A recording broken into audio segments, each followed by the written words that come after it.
Queridos irmãos, queridas irmãs, quanta alegria voltar a esta colmeia de amor em que tantos corações edificam aqui uma casa de Jesus, uma casa da fraternidade, em que todos encontram espaço para o consolo, para a orientação, para o seu crescimento.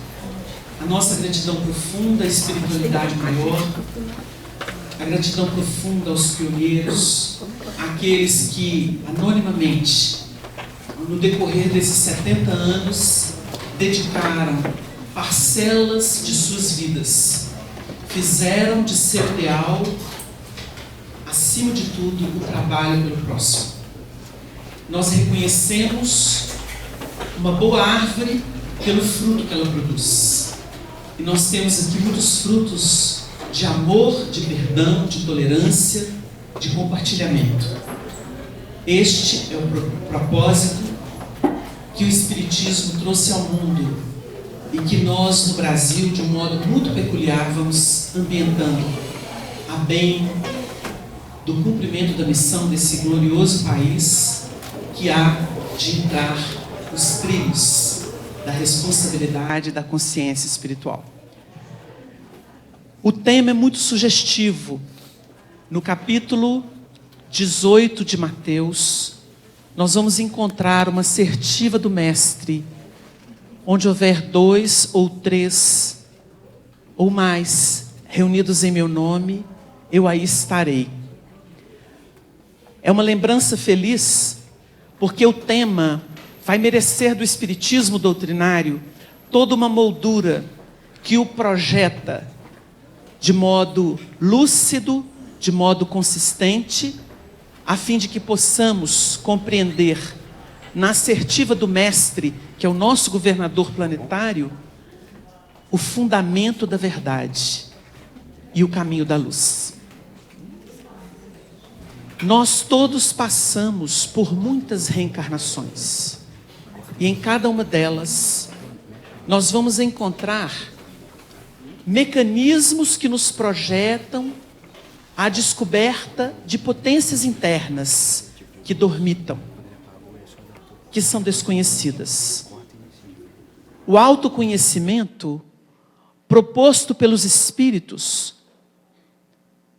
na obra basilar da doutrina é um dever, e esta mesma proposição está presente também no Evangelho segundo o Espiritismo, quando o Espírito Verdade, que coordena toda a obra do Consolador chegando ao mundo, assevera: Espíritas, amai-vos, este é o primeiro mandamento, instruí-vos, este é o segundo. Ninguém se torna sábio sem ajuizar daquilo que se passa consigo no meio em que vive com os seus semelhantes. E esse mecanismo das reencarnações, regido por uma lei inderrogável, a lei de causa e efeito, que dá a cada um segundo as próprias obras, favorece o afloramento de potências. E essas potências, tornando-se reveladas, conscientes, alcançam aquele esplendor que permite à criatura uma ação coordenada, planificada, qualificada. É quando essas criaturas despertas, porque a verdade nos torna livres, livres das amarras, das ignorâncias, de todos esses processos que nos tornam muitas vezes medíocres e por isso sofredores, e por isso escravos, e por isso indignos do título de filhos de Deus. Quando nós chegamos nesse ponto, nós começamos então a fazer uma leitura digna do universo, digna dos seres, digna das potências que estão por toda parte. Nós começamos então a falar um alfabeto, que é o alfabeto divino. É tão curioso, é tão rica a expressão de Jesus no seu Evangelho, a sua didática, toda ela fundamentada no amor pleno que movia suas forças de espírito puro, que nós vamos encontrar nesse capítulo 18 uma cadência para alcançar essa expressão que hoje é a inspiração da semana que comemora os 70 anos do Manuel Felipe Santiago. Uma casa de amor incrustada em Belo Horizonte, produzindo frutos de misericórdia, de compaixão, de solidariedade, de ternura. Nós temos ali a primeira pergunta dos discípulos. E é tão curioso porque o mestre se revela exatamente pelas dificuldades dos discípulos. Quem não compreendeu isso vai rechaçar pessoas, situações que considera de menor monta, que considera pequena, inoportuna. Um mestre, aquele que detém sabedoria e por isso mesmo desenvolve amor, desenvolve competência no sentimento, é alguém que não perde uma chance. E os discípulos perguntaram: quem é o maior no reino dos céus?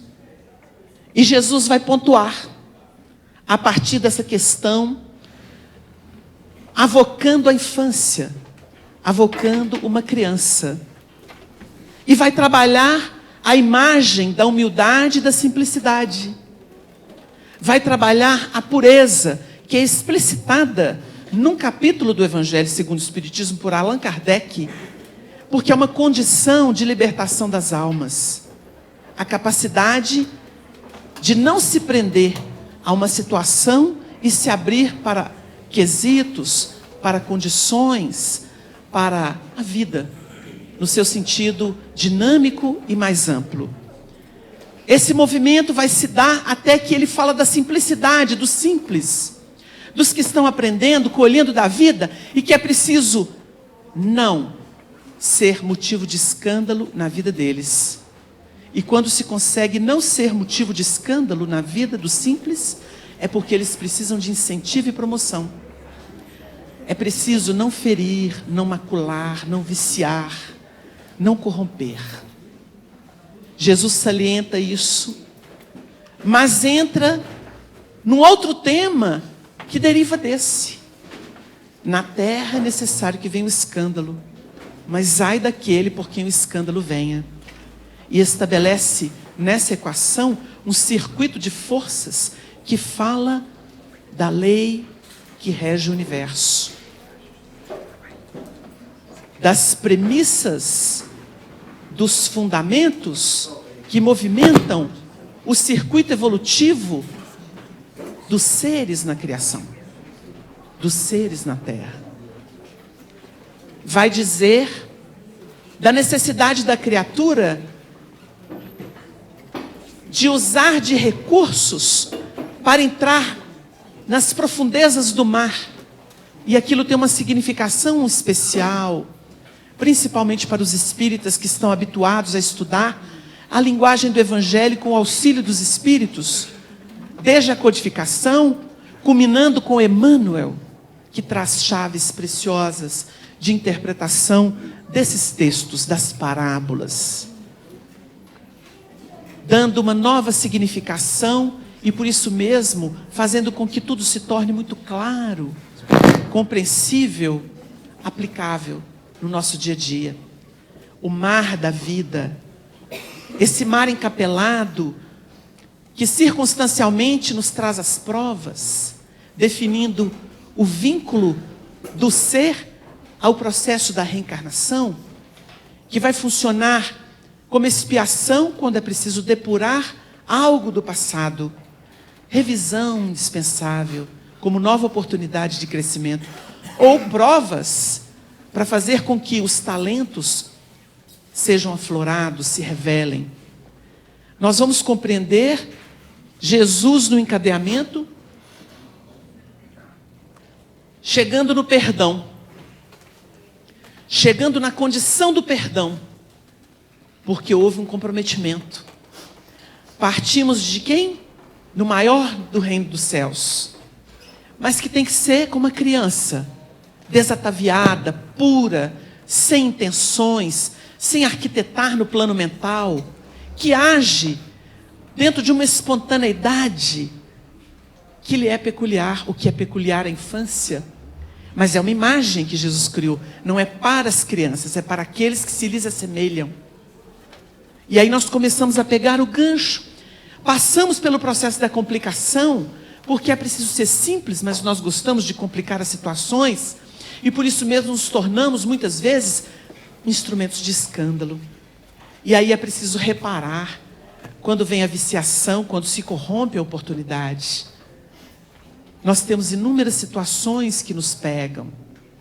Nós, por exemplo, podemos, dentro de uma linguagem que é dos espíritos, quando nós consagramos o nosso amor ao dinheiro, nós nos tornamos usurários. E aí nós perdemos a nossa identidade. Porque o dinheiro tem que ser servo, não senhor. Quando nós dizemos que amamos uma pessoa, mas escravizamos a pessoa aos nossos caprichos, nós estamos invertendo as situações e perdemos a simplicidade, a dinâmica no trato com a permuta do afeto. As situações são inumeráveis.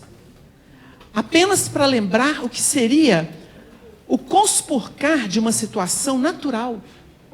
Quando Jesus foi questionado sobre a mulher adúltera, apanhada em adultério, ele assinala, por causa do comentário que Moisés estabeleceu, que ela deveria ser apedrejada, na lei antiga, e ele diz assim, mas no começo não era assim. No princípio não era assim. Isso aconteceu por causa da dureza de vossos corações.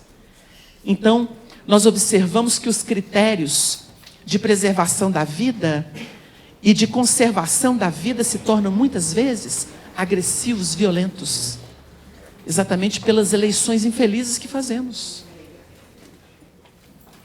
Nós chegamos a esse momento da comunhão depois que Jesus passa pelo perdão e assinala que não deve ser 7 vezes, mas 70 vezes 7. E Chico Xavier é perguntado sobre a necessidade de um indivíduo ficar 490 vezes perdoando o indivíduo, e uma senhora disse para ele, Chico, eu já perdoei meu marido mais de 490 vezes, que é resultante dessa multiplicação. E ele explicou para ela assim, minha filha, o Evangelho fala 490 vezes para a mesma falta, não para a somatória de todas. E a gente começa a pensar, quando Jesus diz desses 490, porque 7, se o Haroldo estivesse aqui, ele vai estar aqui, vocês podem indagar ele. É interessante o estudo, porque isso nasce lá atrás no Antigo Testamento, quando nós vamos analisar o processo de Caim, que se sente culpado porque ele matou o irmão. E ali nós vamos ver todo um périplo. Ele é projetado da terra. Eis que hoje me lanças fora da terra. O que está acontecendo ali? Desencarnou. Ele está conversando com Deus. E da tua face me esconderei. O verbo está no futuro. Vai acontecer o quê? Vai reencarnar. Para esconder da verdade que se encontra na alma, no processo da desencarnação, quando a alma se vê livre do corpo, só escondendo no corpo de novo. Por isso existe o esquecimento do passado. A pessoa reencarna. E ali ela tem o esquecimento do passado porque é o recomeço. Ela vai retomar. É a misericórdia de Deus, da criação, em favor da dinâmica do seu resgate, da sua recuperação. Um pai nunca fecha a porta das oportunidades a seu filho. Não seria o Criador que faria isso. Um pai, se o filho pede pão, ele não dá pedra. Deus, o Criador de tudo, não faria isso. E nós vamos então atingir a culminância quando ele fala que quando os elementos se unirem e fizerem um apelo no mesmo sentido, vai ter atendimento. Nós temos um companheiro que estuda muito evangelho, que de vez em quando liga para a gente e diz assim, é o Cláudio Fajardo. Ô Wagner, eu estou ligando para você para te pedir prece. Você ora por mim e pede a Deus para me fortalecer, me dar inspiração? Porque está escrito no Evangelho que se duas pessoas concordarem no mesmo tema, tem resposta de Deus. Mas é bonito o assunto. Ele buscou uma justificação e ele não está errado. Porque a sintonia de propósitos estabelece união. E essa união é uma força que avoca os poderes pertinentes a esse tipo de vibração. Mas para estudar essa reunião que formou aqui o Manuel Felipe Santiago e que promove a dinâmica da vida num outro sentido, abrindo o infinito para a sociedade, para os encarnados e desencarnados, porque nós estamos em dupla condição. É uma casa que atende os dois planos, porque ela não tem restrição. Ela trabalha exatamente esse vínculo. Evolução em dois mundos, título da obra de André Luiz. Aqui nós temos evolução em dois mundos. Atendemos aos dois níveis, o espiritual e o físico, os que estão materializados aqui. Então nós vamos estudar o seguinte, que nós tivemos no passado, sob a ganga do egoísmo. O elemento é o centro do universo, só ele importa, só ele existe. Não tem dor de ninguém, não tem ganho de ninguém, o que importa sou eu. Essa é a fase primitiva. Ele se mistura com todas as impressões que nascem dele, a serviço dele. É o ego sum. A criatura é. Só ela. Mais ninguém. Não enxerga mais ninguém. Mas as reencarnações trabalham a dinâmica do campo mental. A abertura do campo mental, do campo dos sentimentos. E daí a pouco a criatura percebe que é preciso se unir em clã. Então começa o compartilhamento na vida gregária. Então começam as tribos, que dão origem às famílias. E as famílias perduram por muito tempo, dentro desse regime de consanguinidade. O que importa é o sangue. Assim tem sido até então. Então Jesus chega e propõe assim no Evangelho: aprendestes que foi dito aos antigos: amareis o vosso próximo e odiareis os vossos inimigos. Eu, porém, vos digo: amai os vossos inimigos. Bendizei os que vos maldizem, orai pelos que vos perseguem e caluniam. E justifica, a fim de serdes filhos de vosso Pai que está nos céus, que faz brilhar o sol sobre todos, que faz chover sobre todos, bons e maus. Esse é o texto. O que nós vamos entender? Olha, minha gente, se Jesus falasse em linguagem coloquial hoje conosco. Olha aqui, minha gente, vocês estão aqui na casa de Manuel Felipe Santiago, que é a minha casa, porque ele é meu emissário. E vocês aqui estão quebrando a concha do egoísmo e o interesse de clã. Porque vocês estão entendendo que existe uma família universal. Não é mais só a do sangue, nem só a do clube. Nós temos que inserir todo mundo. Aquele que te bateu tem importância na sua vida.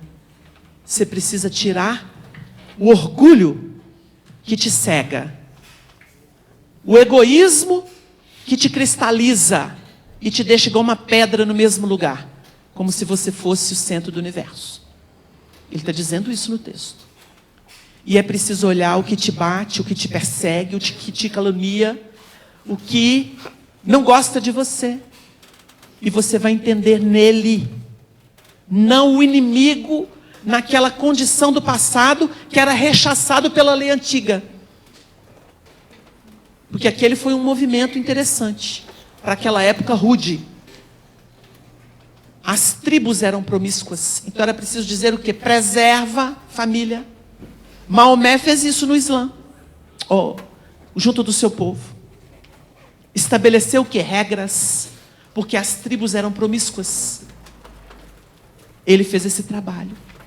Estabeleceu regras para aquele povo árabe. Os judeus estabeleceram isso. é preciso amar os que estão conosco e odiar os que estão contra. Só que com Jesus mudou tudo. Mudou como? Mulher difícil? Tenho que amá-la. Porque ela é minha companheira. Hoje eu sinto umas coisas estranhas e vice-versa, né? Porque a mulher pode dizer, marido difícil. Hoje eu sinto umas coisas estranhas, às vezes umas repulsas, em razão do gênio, em razão do comportamento. Mas o conhecimento espiritual liberta o indivíduo, diz assim, você não está aqui por primeira vez. Deus não erra. A gente não sente um vínculo com uma pessoa, pelo mecanismo da lei de atração, e começa uma construção com essa pessoa, porque simplesmente laçou na rua. Não. Existem mecanismos de aproximação. O Espírito Emmanuel, através de Chico Xavier, define isso como doce encantamento. É aquele momento em que algo acontece. Um brilho no olhar, uma troca vibratória, e o mecanismo da atração se responsabiliza por vincular os dois com um determinado fim. Então o indivíduo diz assim, isso é construção do passado. Porque, curiosamente, o inimigo foi o amigo de ontem. No Evangelho é assim. Porque quem não construiu nada, não diz nada. Se não há construção entre as pessoas, não diz nada. A pessoa não incomoda, a pessoa não agrada. Existe um mecanismo de simpatia pelo tipo de vibração. A pessoa é simpática, a pessoa não é tão simpática. Mas não se chega ao incômodo. É diferente. A pessoa me inspirou uma simpatia, ou não me inspirou muita simpatia, não. Não tem vínculo. Agora, eu não sei porquê. Eu olhei aquele indivíduo, eu não consegui tolerá-lo. Eu estou pensando nele até agora, eu não sei por que eu senti tanta indisposição com ele, ou com ela. Anterioridade de construção num sentido mais negativo. Alguma marca existe. O processo da reencarnação nos ajuda a compreender esses mecanismos de impressões que nos assaltam e que podem, inclusive, fazer uma pessoa sentir mal.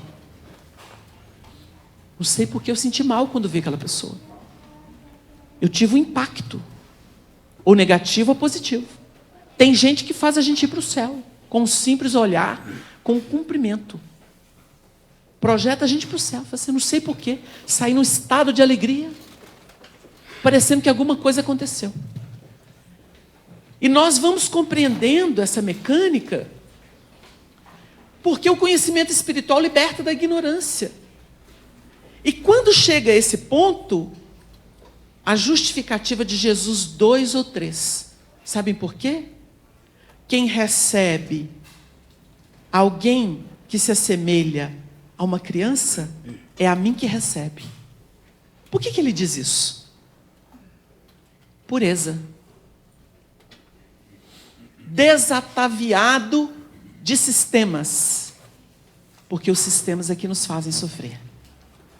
A gente pode ir ali na biblioteca, nós vamos encontrar o Rodrigo. Vamos supor que o Rodrigo está com algum problema e ele faz uma carantonha. Não conseguiu administrar a dificuldade dele. A pessoa vai lá e fala assim, eu queria um livro. Ele olha. A pessoa fala assim, não precisa não, obrigado. Vamos supor que é uma pessoa assim que... muito suscetível. Aí ela vai lá no seu Fausto e fala assim, seu Fausto, o senhor acredita que eu fui na biblioteca, aquele homem fez cara feia para mim? Ah, mas eu não acredito. Seu Fausto vai ponderar. Rodrigo é um amor de pessoa. Ah, pode ser para o senhor. Ele não gosta de mim, não. O que aconteceu? A pessoa criou um sistema. O sistema é dela. Ela não soube fazer a leitura. Uma outra pessoa vai lá, ele está com a mesma cara. Está com problema, às vezes deixou o filhinho lá, com um pouco de febre, está preocupadíssimo, mas não queria deixar a tarefa. A outra pessoa falava assim, ué, Rodrigo, hoje você não está sorrindo, o que foi? Essa não teve sistema. Porque nós somos responsáveis pelas leituras que fazemos da vida. Jesus não viu. Aliás, quem leu Boa Nova sabe disso. Jesus, quando foi identificado por Zaqueu, o publicano, que subiu numa figueira brava chamada, na época, Sicômoro. Zaqueu, desce daí, porquanto hoje me convém hospedar na tua casa. Nossa, os discípulos deram a mão na cabeça. Homem de má vida, corrupto, aliado ao imperador, trabalha para o império, é contra nós. Homem podre, Jesus está louco. Entrou o quê? O sistema do preconceito. E isso perdurou até na entrada da casa de Zaqueu. Até Jesus era o tempo inteiro recriminado pelos olhares e pelos resmungos dos seus discípulos. Se intimidou? O Filho do Homem é desataviado. Ele é livre. A gente costuma dizer assim: não engulo fulano. Mas de jeito nenhum que eu piso no mesmo lugar que o cicrano. Vai pisar.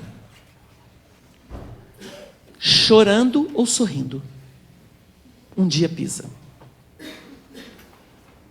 Porque a vida só desvincula os elementos pelo amor. Porque o ódio vincula. De uma forma que a criatura não consegue sair. A doutrina vem emoldurar o porquê da singeleza de Jesus estar entre dois ou três. Porque dois ou três é dinâmica. O um, na simbologia filosófica que ele possui, é estático. O dois, essa dualidade, cria dinâmica. A ideia de Deus é estática na cabeça de uma pessoa. Mas quando ela opera sob a inspiração de Deus, ela revela Deus. Então, no versículo 18 do capítulo 1 de João, do Evangelho de João, está escrito assim: Deus nunca foi visto por ninguém. O seu Filho unigênito, esse o revelou. Aconteceu o quê? A ideia estática de Deus, aquela, o Deus é o Senhor dos exércitos. Ele joga raio na cabeça do indivíduo se ele não fizer a coisa certa. Jesus chegou e fez o quê? Eu e o Pai somos um. Curou as pessoas. Multiplicou pães. Andou no meio do povo. Ensinou máximas que desafiavam o período do próprio império. Que abalou a religião dos judeus. No seu formalismo. No formalismo. Porque o conteúdo é bonito. A revelação primeira estava lá e ele valorizou. Mas a interpretação chamou os fariseus de sepulcros caiados. Está no Evangelho de Mateus, capítulo 24, 23 para 24. Sepulcros caiados. Porque Jesus só não tolerava uma coisa: hipocrisia religiosa. Não falseie. Aí é o comprometimento. Nós lesamos a consciência quando fazemos isso. E aí o problema é do indivíduo, não se sabe por quanto tempo. Quando nós entendemos que concórdia, que maleabilidade, que adequação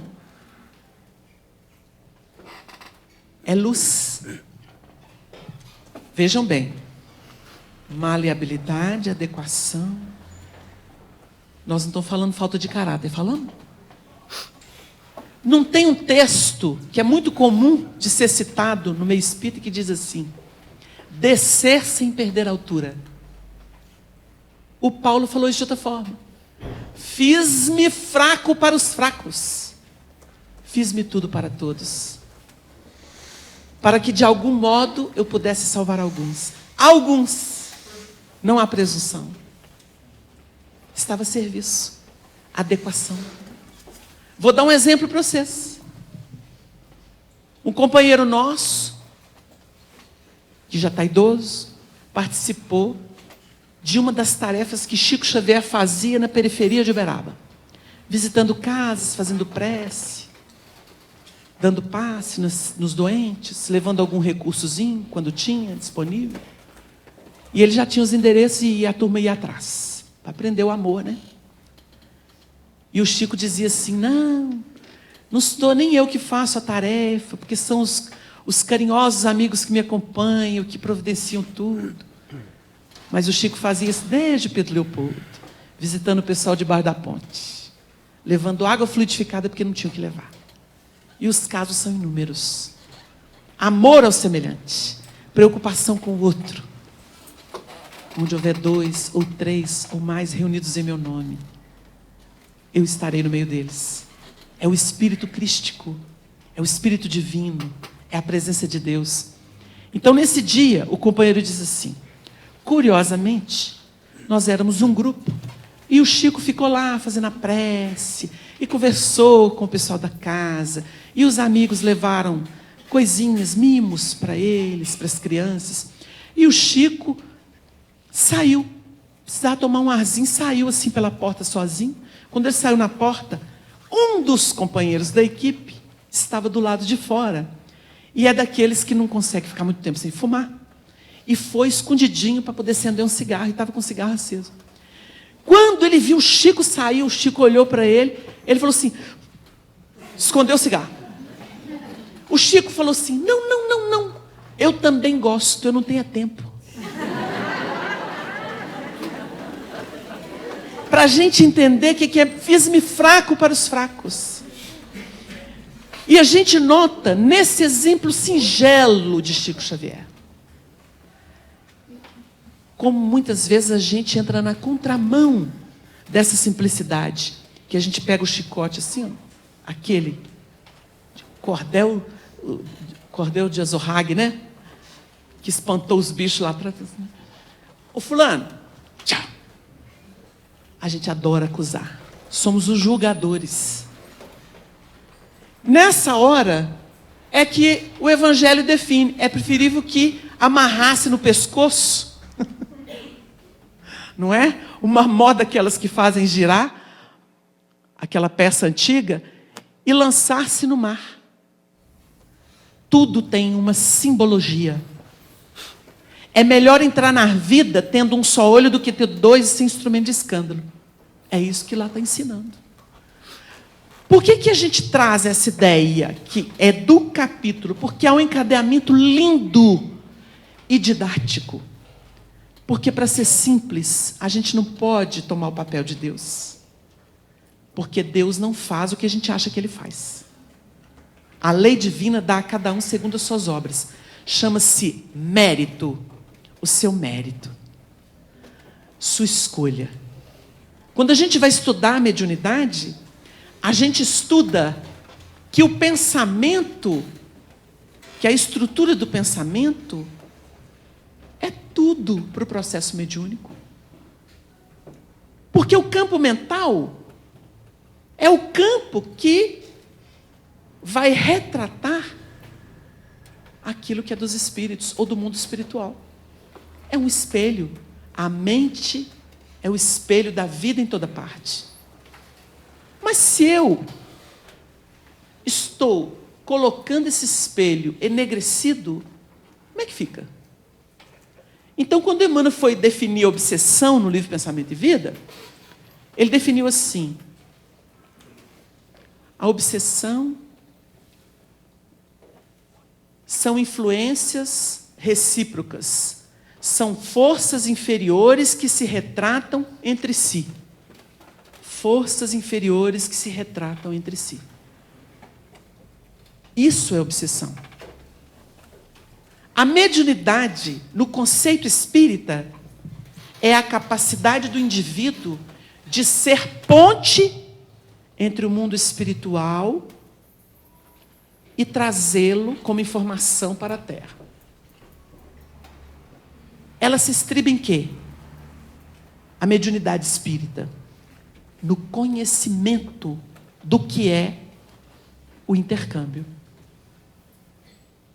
E nesse conhecimento entra inclusive o quê? A influência moral do médium. Quando o processo é vicioso, ele se chama obsessão. Se uma criatura se mistura com o ser e comunga com aquilo, a identidade, aquilo é obsessão.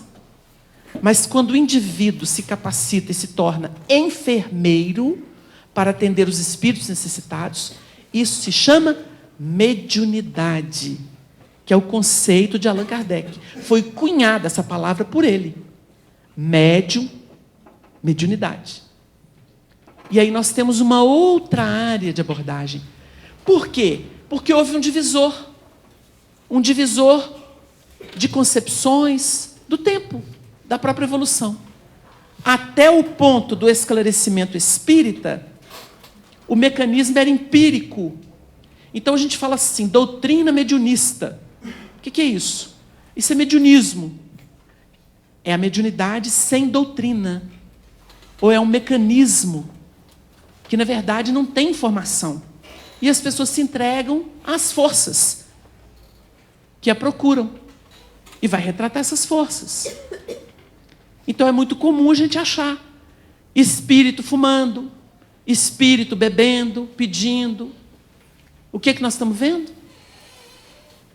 Essas forças ainda viciosas, ignorantes, em ação. É o empirismo, é o mediunismo. A mediunidade espírita, que é uma ciência, ela tem toda a fundamentação do estudo, da pesquisa, das informações, que a tornam qualificada. E é aí que nós temos que entender que começa um novo tempo. Quando Jesus se insere no nosso meio, significa que nós estamos em comunhão. Em quê? O que é casamento na conceituação dos espíritos? União de qualidades. Sabiam? Casamento para os espíritos é união de qualidades. Que interessante. Por quê? Existe um afeto recíproco. E em cima disso é que se vai construir uma vida nova. Quando o texto que vem do Antigo Testamento e que Jesus valoriza, diz assim, deixar pai e mãe serão os dois uma só carne, o que significa isso? Será que é abandonar o pai e a mãe? A míngua? Não. Porque é dever dos filhos zelar pelos pais, não escravizar-se, zelar. Fazer por eles o que naturalmente desejariam que eles fizessem, caso as necessidades fossem as mesmas. É o próximo, e principalmente pelo que fizeram. Mas deixar pai e mãe é naquele sentido interno de deixar tudo aquilo que, em plano de razão e de sentimento, eu cultivava. Eu cultuava. Não, eu não sou mais aquela pessoa. O solteiro, o que vive por conta de si apenas. Não sou.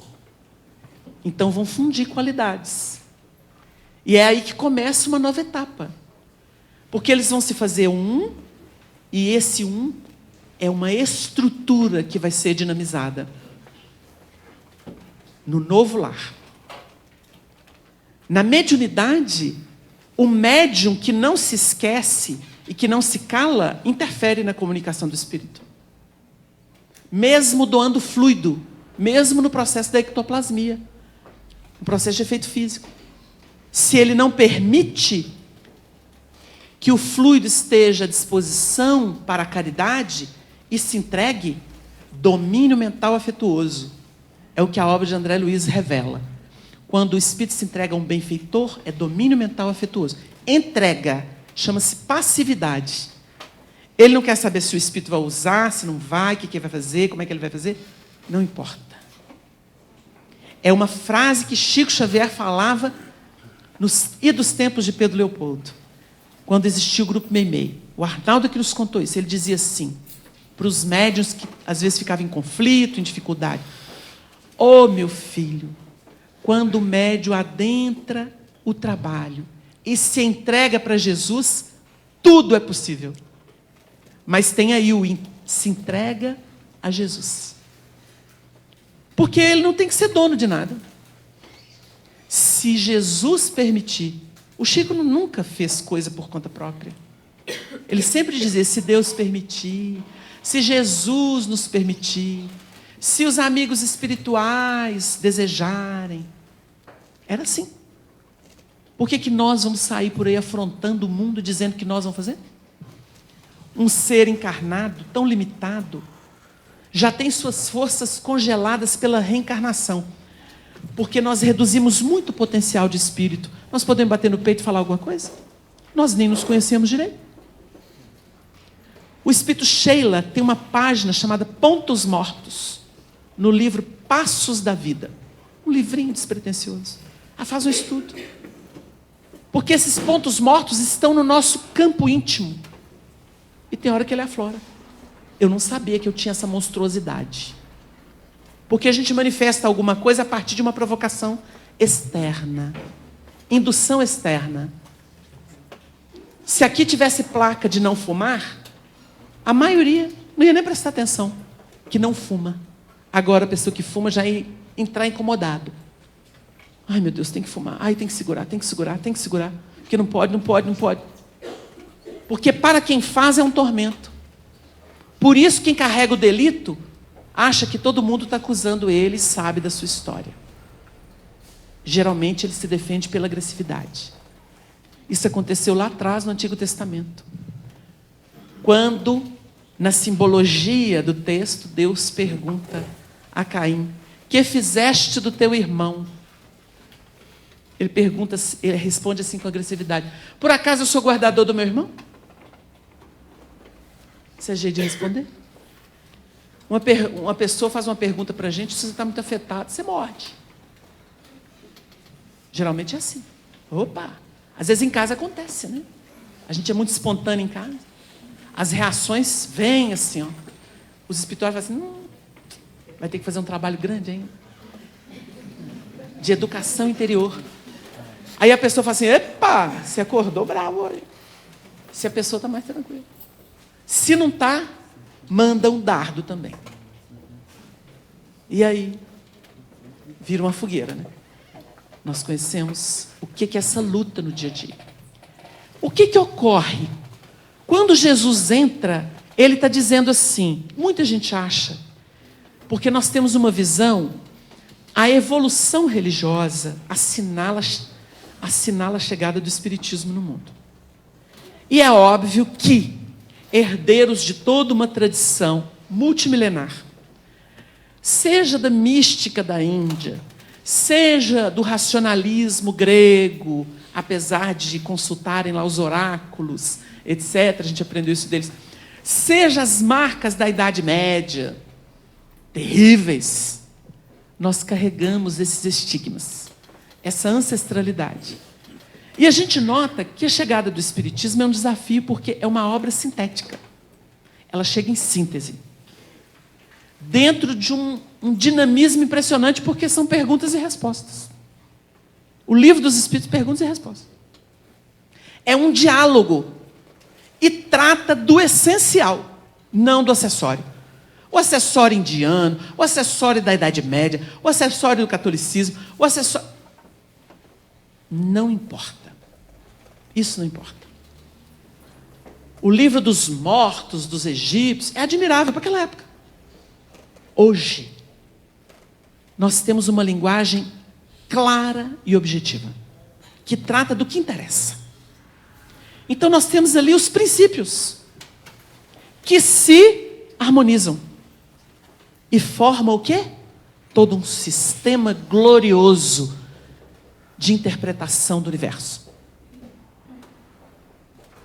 É o que a Terra suporta.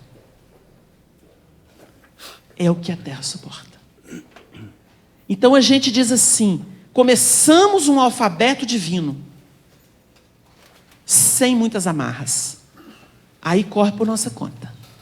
Se o indivíduo gosta de ajoelhar diante do santinho dele, ou se ele tem o hábito ainda de acender uma vela, ou se ele faz o nome do Pai. Isso é problema dele. Mas não é orientação e culto da doutrina. corre por conta do indivíduo. Porque a leitura de cada um é o que ele dá conta. Allan Kardec entendeu isso tão bem que na Sociedade Parisiense de Estudos Espíritas, o primeiro centro espírita fundado no mundo, pelo próprio codificador, no seu estatuto, era proibido debater religiões. Porque a ciência espírita interessava a todas. Aquilo era uma linguagem universal. Não importava o selo que a pessoa trazia. Se ela se qualificou pelo conhecimento para entrar, entender uma sessão e participar dela, até propor questões, ela era aceita. Mas não se discutia religião, porque isso é de foro íntimo. De foro íntimo. É do indivíduo. Você me desculpa, mas o santo Chico Xavier para mim é um santinho. Eu ajoelho para ele todo dia, igual eu faço para o santo. Problema seu. Se essa pessoa que diz isso, tivesse assistido um episódio, um dos amigos de mocidade, nos idos tempos, visitou em Uberaba, na hora que ele se preparou, que ele chegou para conversar com o Chico naquela fila enorme, na hora que ele se preparou para ajoelhar, o Chico fez assim: se você se ajoelhar, eu deito. Chico, né, gente? Companheiro nosso de mocidade. Se você se ajoelhar, eu deito. Humildade. Porque o Chico não queria endeusamento. Ele não era Deus. Não é Deus. O Criador não. Ele é uma expressão de uma criatura que segue a Jesus. E que busca estar com o Mestre dentro daquela maleabilidade de compreensão. Aí Jesus vai fechar o texto do capítulo 18 falando de misericórdia. Misericórdia. Se a gente tiver misericórdia. A gente não sofre. Porque a gente sofre por causa dos embates. Eu tenho que vencer, mas eu tenho que vencer pela força. Aí a gente lembra Emmanuel. É preciso converter o direito da força na força do direito. Quem anda com a consciência tranquila não precisa brigar com ninguém.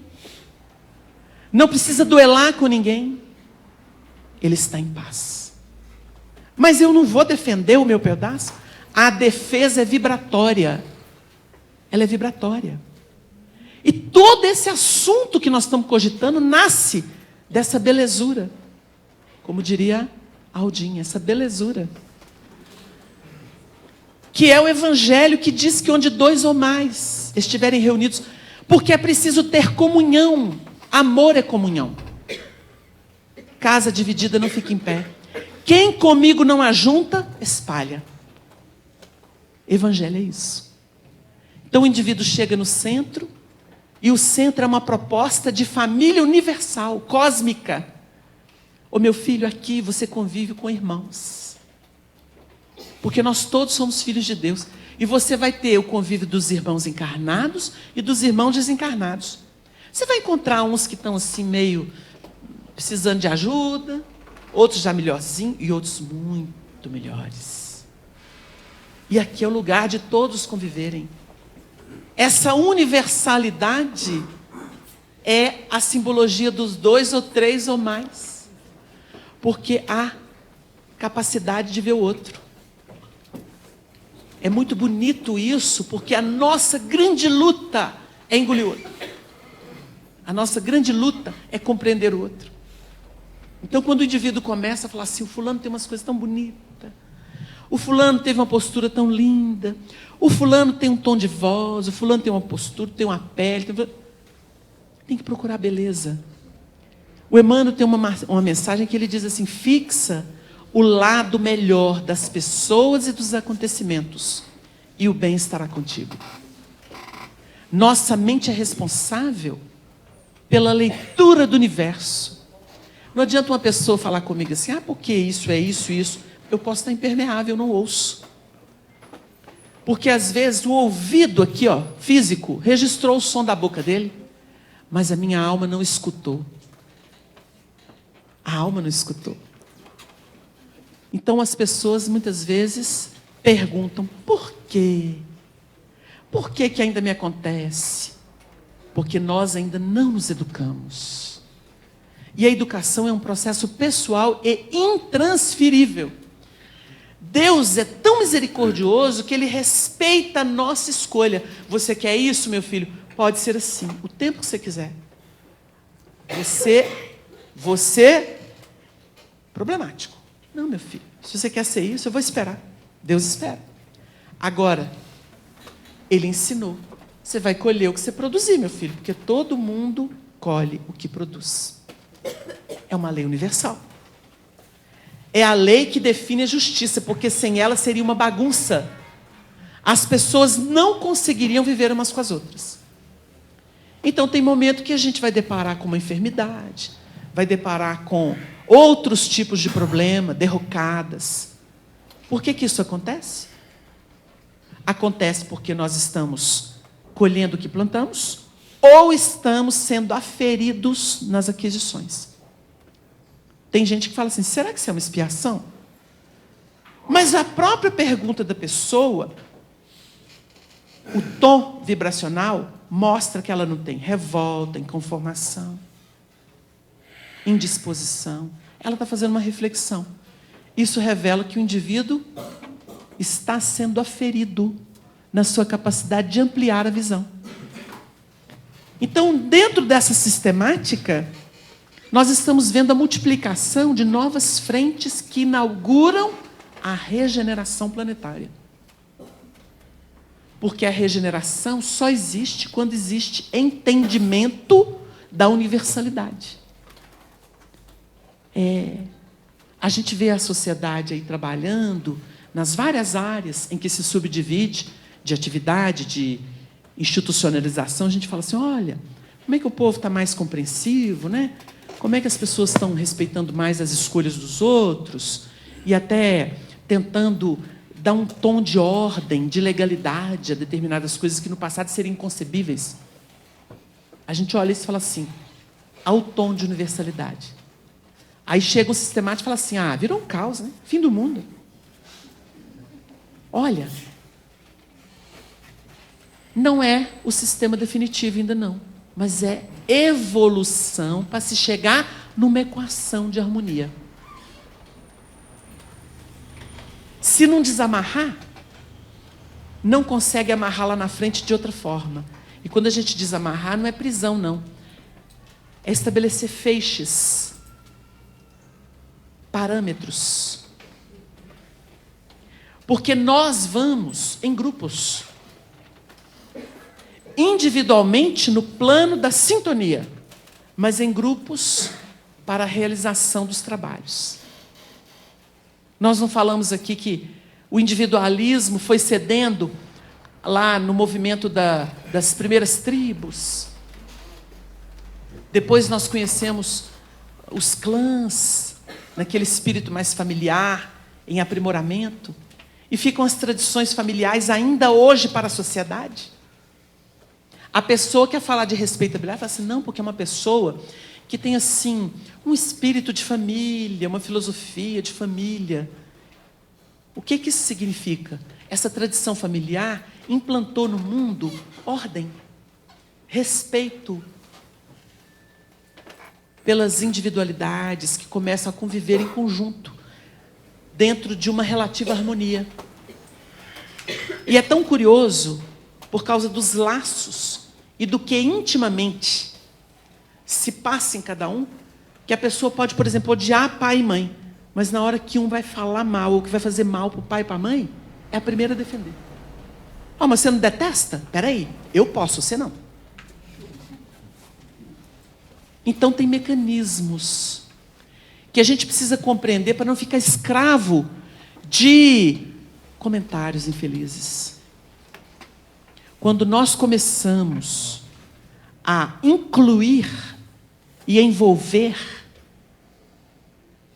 a gente se lembra de testemunho do Chico Xavier, naquele momento, por exemplo, bem peculiar para hoje, né? Quando aqueles problemas todos que aconteceram com um determinado presidente, que foi cassado, né? e que esse presidente costumava visitar Chico Xavier, os amigos próximos, quando falavam mal, falavam assim, não, essas pessoas são honestas. O Chico ainda tinha boca para defender as pessoas. Porque o Chico preferia acreditar no melhor e dar oportunidade. E o Chico repetia nesta hora, isso é muito importante quando a gente adora fazer caça às bruxas, né? Ao nosso modo bem cruel.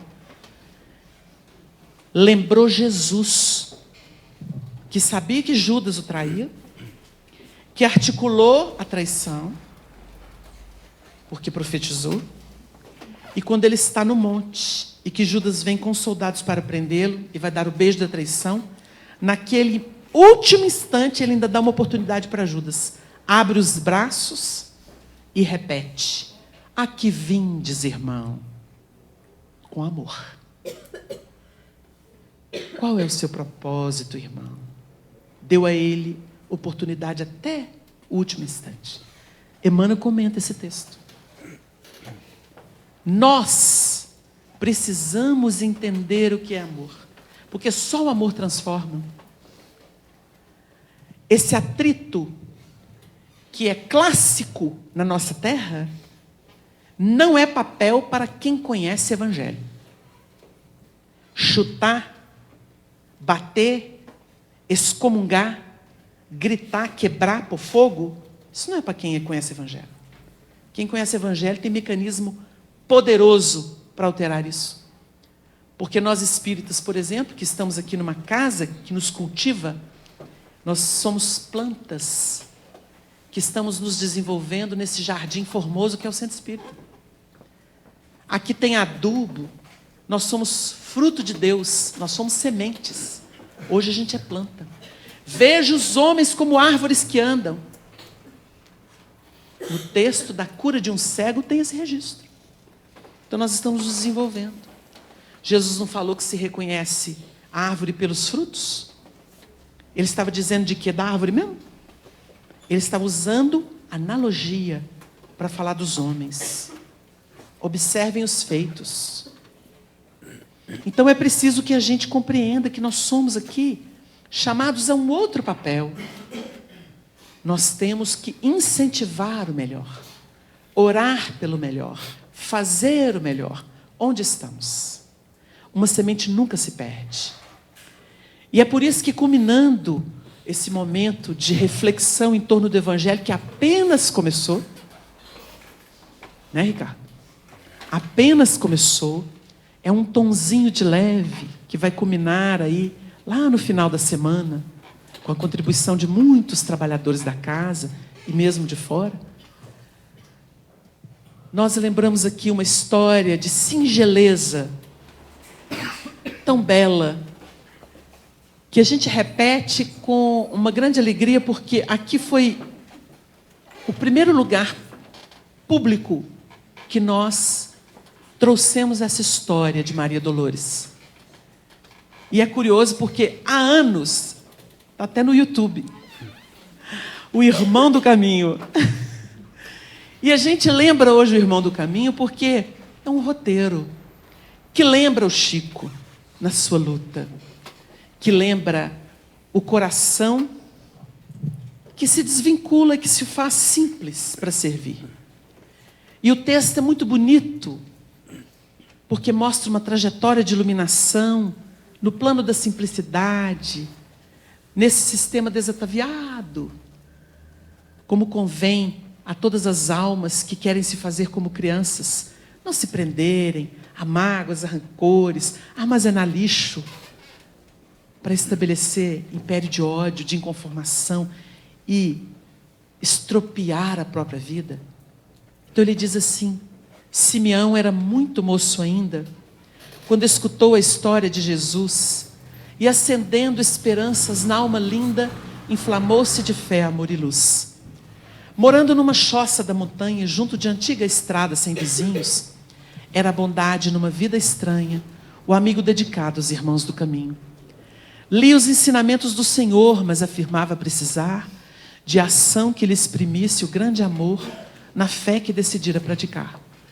Na pequena morada, pobre e agreste, cavou no solo um poço, água de mina, que ele, olhos em luz e sorriso na face, oferecia a quem passasse, por lembrança de paz da bondade divina. Viajores a pé, na vereda escarpada, se chegavam ali no entardecer, podiam descansar das fadigas da estrada, ouvindo Simeão, que os fazia viver casos da natureza simples e selvagem.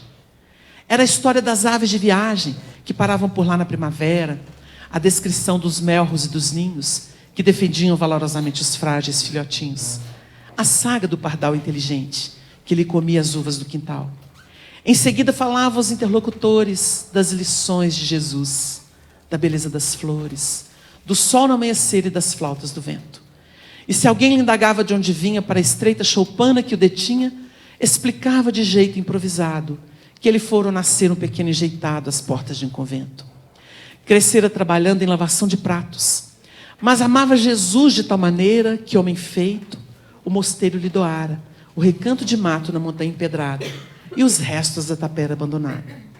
Quando a noite avançava, o irmão do caminho, colocando em trabalho a candeia de azeite, dava a cada viajante a tigela de leite, que provinha das cabras que criava. Mas não ficava nisso, fizera Simeão um compromisso. Recordando Jesus ante os primeiros 12 seguidores, lavava os pés de todos os viajores. Logo após, era enfim uma prece ligeira, antes que cada um tomasse a própria esteira. Simeão alcançou os 80 janeiros, trabalhando e servindo dia por dia, sem quaisquer outros companheiros, que não fossem viajantes, pedindo água, descanso e reconforto. Certa noite chuvosa, escurado um bordão, de corpo recurvado para o chão, o estimado velhinho sentia-se sozinho. De quando em quando abria a porta, podia haver alguém varando a noite fria e morta, mas não vinha ninguém. Era Natal. Quase ninguém saía dos recessos do lar a fim de relembrar a noite que trouxera o grande dia.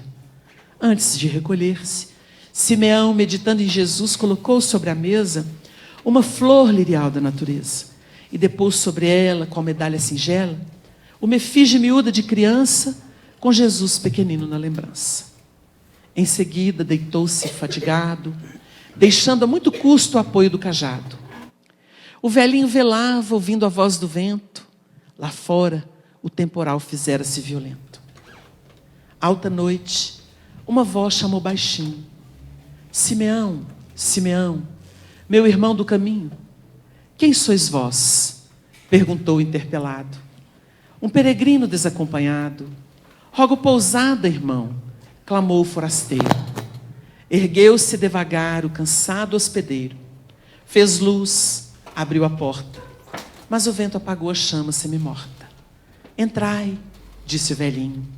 Agora sei que não estou sozinho. Acendendo de novo a mecha da candeia, ante o brando clarão que renasce e se alteia, veio o recém-chegado a se acolher num canto. Era um homem de rosto triste e doce, calado qual se fosse alguém a ouvir os próprios pensamentos. Simeão enxergou-lhe os cabelos molhados, os pés sangrentos. Fez fogo para dar-lhe o leite quente, e ao estender-lhe a humílima tigela, indagou-lhe o viajor por que da flor singela que ele notava sobre a mesa em frente. Simeão respondeu ao peregrino: estamos no Natal, e muitas vezes penso que nossa Mãe do Céu, e seu amor imenso, era uma flor de Deus, dando à luz um menino. O homem sorriu sem nada comentar. O velhinho, entre passos mal firmados, sempre movimentando a luz acesa, trouxe a bacia de água morna e leve, mergulhando-lhe os pés ensanguentados. Ao ver-lhe os dedos maltratados, disse ao viajor, tomado de surpresa: quanto sangue verteis, como tendes andado? Deu-lhe o estranho viajante esta resposta leve: Deus te abençoe, amigo, a assistência bem-vinda, creio que devo andar por muito tempo ainda. De joelhos, Simeão, em lhe lavando os pés com infinito carinho, a refletir nas pedras do caminho, ao lhe tocar nas crostas das feridas, a fim de removê-las, viu que as chagas abertas eram 2 estrelas.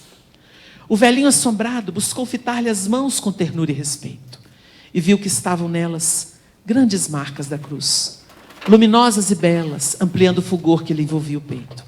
Ele grita, chorando de emoção: Jesus, sois vós, Jesus.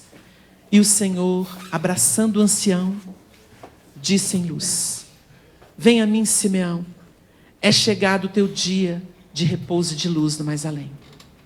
Simeão esqueceu a velhice e o cansaço e pousou a cabeça em seu regaço. Depois do amanhecer, outros viajantes chegaram como dantes, pedindo água, descanso, reconforto. Mas viram que Simeão, o irmão do caminho, de joelhos parado ali sozinho, muito embora sorrisse, estava morto.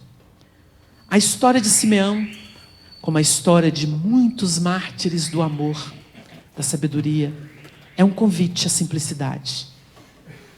Por que não estabelecer a união fraternal? Por que não ceder no silêncio, na prece, na esperança, acreditando no melhor? Vidas se transformam ao calor da paciência. Almas são resgatadas pela humildade. O amor é o artífice de todas as virtudes. E só Ele é o caminho, a verdade, a vida. Por isso, aquele que se faz como uma criança, que esquece o mal para valorizar a vida, os bens que Deus nos concedeu, está com Jesus no coração. Que esta casa, nos seus 70 anos, multiplique a consciência desse amor, desse serviço de iluminação que nos compete, convidando-nos a não ser mais uma individualidade fechada em si própria pelo mecanismo do egoísmo, mas trabalhar a caridade, que é a expressão do altruísmo, que é a expressão da comunhão no Pai, em seu Filho amado, com todos aqueles que adotaram o Evangelho por redenção das próprias almas. Que Deus possa confortar todos os corações que batem neste templo e que ele seja um marco de amor e luz na vida de todos que o conhecem, que o conhecerão. Muita paz, nossos votos sinceros de muitas realizações no bem. Que o Senhor continue conosco. Obrigado.